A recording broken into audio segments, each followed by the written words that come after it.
Olha, eu novamente, hoje nós vamos falar sobre fisiologia vegetal. A fisiologia, ela estuda as funções dos corpos dos organismos, as funções que ocorrem no corpo de algum organismo, e aí a fisiologia, ela se atém a estudar somente situações normais. Ela não estuda doenças, corpos em situações anormais. Como a gente vai estudar a fisiologia vegetal, a gente vai falar sobre a fisiologia das plantas. Vamos começar falando sobre a nutrição. A gente já sabe que o processo que as plantas utilizam para se nutrir, para obter energia, é o processo chamado fotossíntese. Como que ocorre? Lá nas folhas, as plantas absorvem CO2. Lá na raiz, as plantas absorvem água. Essa água absorvida pela raiz é transportada até a folha e aí ela se junta, o CO2 mais essa água, e aí ela forma glicose e oxigênio. A glicose é transportada para todas as partes do corpo de uma planta e o oxigênio é liberado e os animais utilizam esse oxigênio na respiração. A gente tem algumas plantas que são plantas carnívoras, que elas também obtêm energia através de um processo que é um processo de digestão. Contudo, essas plantas carnívoras também fazem fotossíntese e complementam a sua nutrição com esses pequenos animais. A dioneia, por exemplo, que é um exemplo que eu coloquei aqui para vocês, ela tem a parte de dentro mais avermelhada, né? E essa parte é chamativa para os animais. Então, quando ela fica aberta, os pequenos animais chegam ali. Nessa região tem uma substância pegajosa, os animais não conseguem sair. Então, ela se fecha. Quando ela se fecha, ela libera enzimas digestivas. Essas enzimas digestivas liberadas vão fazer com que esse organismo que está ali dentro seja digerido e aí a energia obtida através da digestão é enviada para todo o corpo da planta também. Eu falei aqui, né, que as coisas são transportadas de baixo para cima, de cima para baixo, e aí quem faz esse transporte é o xilema e o floema. O xilema é esse vasinho aqui, são esses vasos rosa aqui, são inúmeros, né, são bastante vasos, e aí ele é mais interno. A gente fala que o xilema sobe, por quê? Porque ele pega a água e os sais minerais lá das raízes e sobe, e leva lá para cima, para as folhas. O xilema é conhecido também como vasos lenhosos, e aí a água e os sais minerais a gente chama também de seiva bruta. O floema é da parte mais externa, esses vasinhos azulzinhos aqui. E aí o floema ele também é conhecido como vasos liberianos, ele transporta glicose e substâncias orgânicas, e essa glicose e substâncias orgânicas a gente chama também de seiva elaborada. E aí, como que ocorre o transporte de água e de sais minerais? A gente tem lá na raiz células parênquimais, e aí essas células parênquimais da raiz absorvem sais minerais. Quando ela absorve sais minerais, essas células elas ficam hipertônicas em relação ao solo, ou seja, tem mais concentração de sal dentro da célula do que fora da célula. Para equilibrar isso, para entrar naquele estado de homeostase que todos os organismos buscam, por osmose, a água entra dentro dessas raízes, dentro dessas células das raízes. E aí, quando a água entra, ela equilibra. No momento dela entrar, ela sobe e aí ela começa a transportar para as outras células da planta. O que vocês devem estar perguntando é: nossa, professora, mas sobe e sobe 50 metros, né? A gente tem planta de 50 metros, sobe 5 metros, 2, 3 metros. Então, é, esse processo de osmose, somente a osmose, ele acontece nas briófitas, né? Que são as plantas que não têm vasos condutores de seiva, nem bruta nem elaborada. Então, as células vão lá, absorve, as células parênquimas bombeia mineral, fica mais hipertônico, então entra água para poder entrar no equilíbrio, né, fazer homeostase, e aí e aí isso sobe, a raiz fica com uma pressão positiva de raiz e empurra a seiva para cima, que é a seiva bruta. No entanto, isso não explica como que chega lá a 5 metros em plantas maiores. O que que explica? A gente tem uma teoria que chama teoria da transpiração, coesão, tensão, que é também conhecida como teoria da coesão, tensão, ou teoria de Dióxido, que foi a pessoa que escreveu pela primeira vez sobre isso. O que que a gente tem? A gente tem que nas plantas, nas folhas, as folhas elas são recobertas por cutícula. Por que que elas são recobertas por cutícula? Para não perder água. Só que como ela não deixa que nada saia, ela também impede que coisas entrem. E aí o gás carbônico não consegue entrar. Para resolver isso, as plantas têm estômatos. São assim, ó, muito parecido com isso daqui, que se abrem e se fecham. Então, quando o estômato se abre, você consegue fazer com que o gás carbônico entre, só que a água também acaba saindo. Quando a água sai, acontece a transpiração da planta. E aí, quando ela perde água nas células de cima, ela começa a puxar a água de baixo. E aí, isso explica a subida de água lá de baixo até para cima, porque lá em cima está puxando essa água. Já que a gente falou dos estômatos, vamos explicar já sobre eles. A gente tem o estômato, ele precisa abrir e fechar. E aí, para ele abrir e fechar, quem regulariza isso, dessa abertura e esse fechamento deles, são o íon potássio. Então, quando ocorre transporte ativo de íon potássio, os estômatos se abrem. Quando esse transporte não ocorre, os estômatos se fecham. E aí, quem avisa para esse íon potássio que ele tem que ser transportado ou que ele tem que parar de ser transportado? A gente tem alguns fatores que estimulam essa abertura e esse fechamento do estômago. Então, a gente tem, por exemplo, a luz. Então, normalmente, os estômatos estão abertos durante o dia e fechados durante a noite. Por que eles estão abertos durante o dia? Porque durante o dia corre a fotossíntese. À noite, essa taxa de fotossíntese decai muito. Então, como decaiu, a célula não precisa absorver gás carbônico, eles ficam fechados.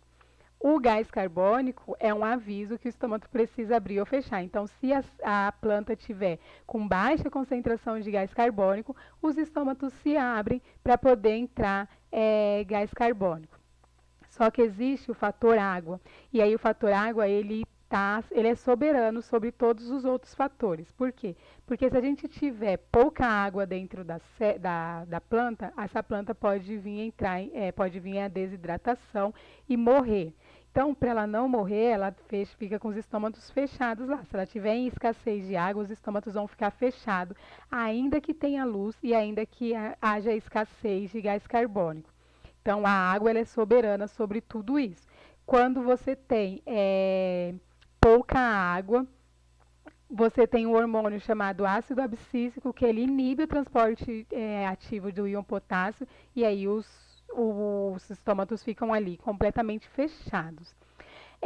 Como que a gente transporta a seiva orgânica? A gente tem a planta, né, a folha lá, que fez a fotossíntese, e aí a gente chama ela de parte produtora. E a gente tem o caule, a raiz, as folhas e os frutos que não fazem fotossíntese, que são a parte consumidora, e aí essa glicose precisa chegar até essas plantas. Como que chega por um vaso que a gente chama de floema, um vaso conhecido como floema. Teve o Malpighi, e ele era um estudioso, e ele foi lá e fez um anel na planta. Ele removeu aonde ele acreditava que ficava o floema. E aí, quando ele fez essa remoção, ele percebeu que teve a interrupção do fluxo da seiva elaborada. Então, a seiva elaborada começou a acumular em um determinado espaço acima do anel, porque ela precisava descer, chegar lá, né, toda a extensão do caule até a raiz, e ela começou a acumular ali. Como a raiz não recebia mais seiva elaborada, ou seja, não recebia mais a seiva orgânica, a raiz morreu. E aí, quando a raiz morre, ela para de enviar para as folhas as águas e os sais minerais que ela absorvia e enviava. E aí a planta como um todo morre. Então, foi aí que descobriu aonde que estava localizado o floema e que descobriu que ele era uma parte mais externa. As plantas, elas têm hormônios vegetais, que a gente chama também de fito-hormônios. E aí a planta, a gente já sabe que ela não tem sistema nervoso, né, não sente dor nem nada disso, mas elas têm controle de crescimento e desenvolvimento, elas reagem a estímulos, né? A gente fala que as pessoas, quando as pessoas não têm nenhuma reação, que elas são plantas, mas está errado, né? As plantas, elas reagem sim a estímulos ambientais como luz, gravidade e contato. Vamos ver um pouquinho desses hormônios. E aí a gente tem as auxinas. O hormônio mais conhecido como auxina é o AIA.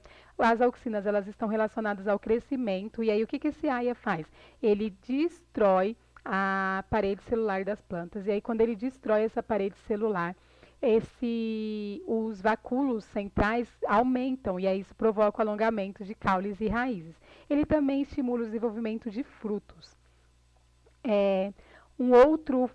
Outros fito-hormônios que a gente tem as citocinas e a giberlina. Então, a citocina, ela estimula a divisão celular, ela age na germinação de sementes, e aí como que ela vai estimular isso? Ela vai estimular a mitose, e aí as sementes vão germinar. E ela retarda o envelhecimento das folhas. E a gente tem também a giberelina, que ela estimula com intensidade e rapidez o crescimento de caules e folhas.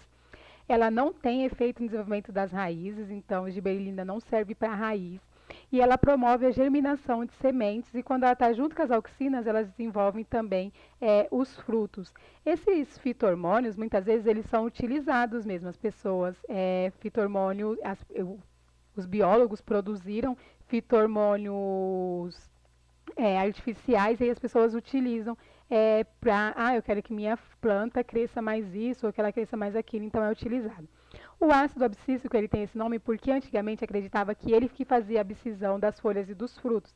E aí perceberam que não. Mas a gente viu ele lá quando a gente falou de estômatos, porque ele provoca o fechamento dos estômatos. E além disso, ele também inibe o crescimento de gemas e os eventos de sementes no outono e inverno, que são épocas não propícias para o crescimento dessas plantas, né? Então elas ficam em dormência e até a primavera, que é uma época mais propícia para o seu crescimento e para o seu amadurecimento e desenvolvimento. O etileno é que faz o que acreditava antigamente que o ácido abscísico fazia. Então, ele faz a abscisão das folhas e dos frutos e ele também faz o amadurecimento dos frutos. Como o etileno ele é uma substância gasosa, quando um fruto começa a amadurecer, ele começa a liberar etileno e aí isso vai numa reação em cadeia. Então, quando você tem, por exemplo, um cacho de banana, todo esse cacho amadurece junto. Por quê? Porque o etileno liberado ali começa a passar para os outros frutos. Então, ele faz a abscisão das folhas e dos frutos e ele também amadurece os frutos. Ele faz a abscisão lá na pontinha, lá na planta, quando está na hora daquela folha cair ou daquele fruto cair, ele faz com que aquela parte comece a ficar mais fragilizada, a parte que gruda a folha, a planta e a parte que gruda os frutos, as plantas. E aí qualquer empurradinha ou qualquer vento faz com que essas folhas e esses frutos caiam. Os vegetais eles também têm movimentos, então a gente tem movimentos ligados ao tropismo, que são relacionados ao crescimento, e movimentos que não estão ligados ao crescimento, que a gente chama de nastias. E aí de tropismo a gente tem o geotropismo e o fototropismo. O fototropismo é o crescimento da planta em direção à luz, então se o vegetal ele cresce em direção à luz, a gente fala que é um fototropismo positivo, ou que ele tem um fototropismo negativo se ele crescer na direção contrária. Geotropismo é em relação à gravidade. Então, se a planta, a raiz, por exemplo, que cresce em sentido à gravidade, as raízes têm geotropismo positivo e os caules têm geotropismo negativo. Nas tias eu já falei que não está relacionado ao crescimento, então é o contato. A gente deu já o exemplo da dioneia, né? A dioneia, elas são plantas que se fecham ou se abrem, elas se movimentam devido ao contato. Além disso, a gente tem o fotoperiodismo. O fotoperíodo é a duração do dia em relação à noite. Então, a gente tem plantas que reagem a essa duração do dia e da noite. Então, no inverno e no verão, a gente tem dias. No inverno e no outono, a gente tem dias curtos e noites longas. E no outono, na primavera e no verão, a gente tem dias longos e noites curtas. Algumas plantas elas são indiferentes a isso. No entanto, algumas plantas elas se desenvolvem melhor na primavera e no verão, porque elas são plantas de dias longos, e outras plantas se desenvolvem melhor no inverno e no outono, porque elas são plantas de dias curtos. Então, estar exposta a menos tempo ao sol faz com que elas se desenvolvam melhor. São as plantas de dias curtos. Era isso que eu tinha para falar para vocês. Agradeço a atenção, muito obrigada e vai lá no Teams que tem atividade para fazer. Beijos!